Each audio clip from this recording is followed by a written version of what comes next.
బాబాని దర్శించుకుని రైలెక్కారు. షిరిడి యాత్ర చేసిన భక్తులంతా అప్పటికే అలసిపోయారు. రైల్లోనే ఫుల్గా తినేసి నిద్రలోకి జారిపోయారు. అర్ధరాత్రి దాటింది. రైలు వేగంగా ప్రయాణిస్తోంది. ఎక్కడ ఆగుతుందో ఎక్కడి దాకా వెళ్ళిందో తెలియనంత గాఢ నిద్రలో ఉన్నారు ప్రయాణికులు. ఇదే అదును అనుకున్నారు.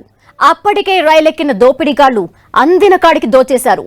సినిమా రేంజ్ లో ఉన్న ఈ దోపిడీ దక్షిణాది రాష్ట్రాల్లో సంచలనం సృష్టించింది.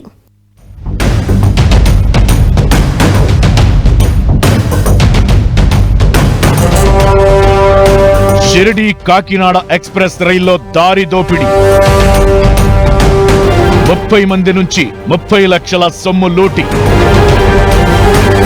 ఫిర్యాదు చేస్తే రైల్వే పోలీసుల నిర్లక్ష్యపు సమాధానం. షిరిడి సాయినగర్ నుంచి కాకినాడ వెళ్లే కాకినాడ పోర్ట్ ఎక్స్ప్రెస్ రైల్లో దోపిడీ దొంగలు బీభత్సం సృష్టించారు. ప్రయాణికులు నిద్రిస్తున్న సమయంలో రైలులోకి చొరబడి అందిన కాడికి దోచుకున్నారు. ఈ ఘటన తెల్లవారుజామున మహారాష్ట్రలోని పర్లీ రైల్వే స్టేషన్ పరిధిలో చోటు చేసుకుంది. మహారాష్ట్రలోని షిరిడి సాయినాథుణ్ణి దర్శించుకున్న ప్రయాణికులు అక్కడ రైలెక్కారు. ప్రయాణికులు ఫుల్గా తిని నిద్రలోకి జారుకున్నారు. బీదర్లో రైలు ఆగింది.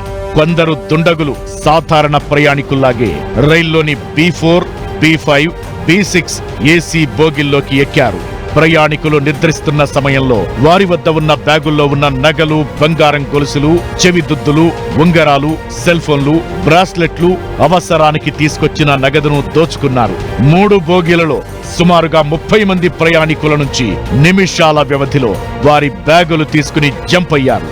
రాత్రి 1 గంట దాటింది. రైలు పర్లీ స్టేషన్ ను క్రాస్ చేసింది. అప్పటికే ప్రయాణికులు గాఢ నిద్రలో ఉన్నారు. అయితే కొందరు ప్రయాణికులకు మెలకువ వచ్చింది.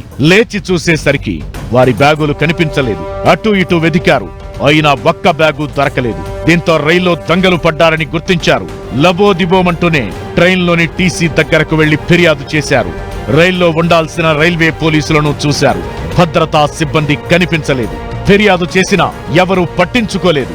దీంతో రైలు లాతూర్ జంక్షన్ వద్దకు రాగానే రైలు దిగి ప్రయాణికులంతా ఆందోళన చేశారు. మేము షిరిడి నుంచి వస్తున్నాం. మధ్యలో నైట్ 1:30 నుంచి 2:30 మధ్యలో జరిగిందండి. ఇది మొత్తం అందరు బ్యాగులు తీసుకుని వెళ్ళిపోయారు ఒకేసారి.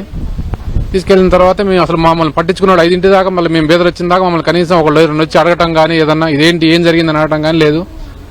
మేమే ఇక అందరం ఎత్తుకుంటూ కూర్చున్న తర్వాత 5ంటికి బేదర్లోకి ట్రైన్ ఆపి 1 గంట సేపు అక్కడ ఆపాం. అప్పుడు వాళ్ళు వచ్చారు. ఆ స్టేషన్ సిఐ ఎవరెవరో వచ్చారు. వచ్చి మమ్మల్ని కంటిన్యూ చేసి మళ్ళీ మీరు సికింద్రాబాద్ వెళ్ళి అక్కడ ఆపండి అని చెప్పి మమ్మల్ని పంపించారు. చిన్న అక్కడ నుంచి ఎటో వాళ్ళ స్టేషన్ డైరెక్షన్ నుంచి దాటిచ్చారు. మళ్ళీ సికింద్రాబాద్ వస్తే సికింద్రాబాద్ అంతా ఆల్రెడీ వచ్చేసారు. పోలీసులు రెడీగా వచ్చి కూర్చొని ఎక్కువసేపు ఆపనికుండా అసలు ఆపాల్సిన టైం కూడా ఆపకుండా గబగబా మీరు వెళ్ళిపోండి, మీరు అక్కడ పెట్టమే కంప్లైంట్ మేము చూసుకుంటామని చెప్పి పంపించేశారు. ఒకరు కాదు, ఇద్దరు కాదు, సుమారుగా 30 మందికి పైగా రైల్లో ప్రయాణిస్తున్న వారి దగ్గర నుంచి ముఠా అందిన కాడికి లూటీ చేసింది. ప్రయాణికులు గాఢ నిద్రలో జారుకున్న టైం చూసి చోరీకి పాల్పడింది. 30 లక్షలకు పైగా సొత్తును ఎత్తుకెళ్లారు దొంగలు. 50,000 రూపాయల నగదు ఉన్న ఒక ప్రయాణికురాలి బ్యాగ్ చోరీకి గురైంది. మరో ప్రయాణికురాలి 25 తులాల బంగారు గొలుసును ఎత్తుకెళ్లారు. ఏలూరుకు చెందిన ఓ ఫ్యామిలీకి సంబంధించిన వస్తువులే ఎక్కువగా చోరీకి గురయ్యాయి. హైదరాబాద్ కు చెందిన ఓ సాఫ్ట్వేర్ ఉద్యోగి డైమండ్ ఇయర్ రింగ్స్ పోయాయి. ఐ వాచ్ 10,000 విలువ చేసే US$ చోరీకి గురయ్యాయి. బాధితుల్లో దాదాపు అందరూ తెలంగాణ రాష్ట్రంలోని ఖమ్మం, ఆంధ్రప్రదేశ్ కు చెందిన ఏలూరు, వెస్ట్ గోదావరి తదితర ప్రాంతాలకు చెందిన వారే ఉన్నారు. 50,000 రూపాయల ఫోన్ పోయింది, 20,000 క్యాష్ పోయింది. తర్వాత ఆధార్ కార్డులు అవన్నీ సి బుక్లు అన్ని పోయినాయి. మాతో పాటు 20 మంది దాకా సుమారు బ్యాగులు పోయినాయి. కనీసం 10 లక్షల పైనే రాబడి జరిగిందండి. కానీ అక్కడ పోలీసులు కానీ ఏం పట్టించుకోలేదు. అక్కడ బేదర బొమ్మన్నారు. బేదర వాళ్ళే మరి హైదరాబాద్ బొమ్మన్నారు. హైదరాబాద్ వాళ్ళే మరి మీ ఊళ్ళలో కంప్లైంట్ ఇవ్వమని చెప్పారు. అక్కడ స్పందన లేదు అసలు. వాళ్ళు పోలీసు వ్యవస్థ కానీ సెక్యూరిటీ లేదు అసలు. చోరీ జరిగిన తరువాత బాధితుల పట్ల రైల్వే పోలీసులు వ్యవహరించిన తీరు ఆగ్రహాన్ని తెప్పిస్తోంది. సొమ్ములు పోగొట్టుకుని పుట్టెడు బాధలో ఉన్న బాధితులు ఫిర్యాదు చేస్తే కొందరు రైల్వే పోలీసులు తమ పరిధి కాదంటూ నిర్లక్ష్యపు సమాధానం చెప్పడంతో అదే రైలులో బాధితులు సికింద్రాబాద్ కు చేరుకుని ఫిర్యాదు చేశారు. మరికొందరు ఖమ్మం జిల్లా సరిహద్దు ప్రాంతంలోని రైల్వే పోలీస్ స్టేషన్లో ఫిర్యాదు చేశారు. దారి దోపిడీ జరిగిన సమయంలో రైల్లో భద్రతా సిబ్బంది ఒక్కరు కూడా లేరని ప్రయాణికులు వాపోతున్నారు. బాధితులిచ్చిన ఫిర్యాదు మేరకు రైల్వే పోలీసులు కేసు నమోదు చేసుకుని దర్యాప్తు చేస్తున్నారు.